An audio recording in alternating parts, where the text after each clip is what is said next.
Okay, so I'm going to show you guys how to graph if it's not in that nice vertex form. And so what we need to do is we're going to have to identify what the vertex is, since I can't just look at it and know what the vertex is. So one of the things that I do want to show you is something called the vertex formula. And what this does, it'll help us find the x value of the vertex. And the formula is negative b over 2a. Now, the a and the b come from the coefficients of the polynomial.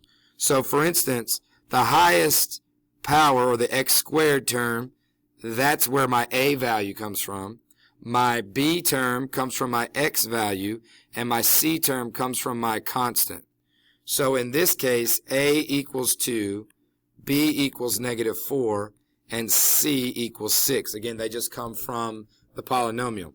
Now, I'm going to use those numbers to help me figure out what the x value of the vertex is, so that I could then use that and help me organize how to graph something that's not in that nice vertex form. Okay? So b, so I'm going to do the opposite of whatever b is. So the opposite of negative 4, and then I'm going to do 2 times whatever the a value is, which is 2. So the opposite of negative 4 is 4. 2 times 2 is 4. So 4 over 4 is 1. That means that my x value of my vertex is 1. So what I then do is I'm going to draw a table like I used earlier in the lesson. And right smack in the middle of the values I'm going to use my table, I'm going to use that vertex because it does act like the middle of my parabola. So what I'm going to then do is I've got the x value. I'm going to need the y value in order to be able to graph this thing. So I'm going to take that x value and I'm going to plug it into my f of x. So when the x value is 1, I'm going to just swap out the x for a 1. And it's going to look something like this. All right, so what's that going to be equal to? Well, 1 squared is 1 times 2 is 2. 1 times negative 4 is negative 4 plus 6. Well, then I just simplify. 2 minus 4 is negative 2. Negative 2 plus 6 is 4. So the y value that goes with that x value is 4. So my vertex is 1, 4. Now I've found that, and I'm going to be able to use that to help me kind of organize my chart and find the other 4 points that I need to graph my parabola. So I'm going to pick points that are in close proximity to that 1. So 0, negative 1, 2, and 3 seem to be simple, small, close proximity numbers that are right there grouped around the vertex 1, 4. I'm just going to plug 0 in for x, negative 1 in for x, 2 in for x, and 3 in for x, and get back resulting functional values. And I do that just by plugging them into the function. So negative 1 in for an x. All right, so you could type this in your calculator. You could just do it in your head.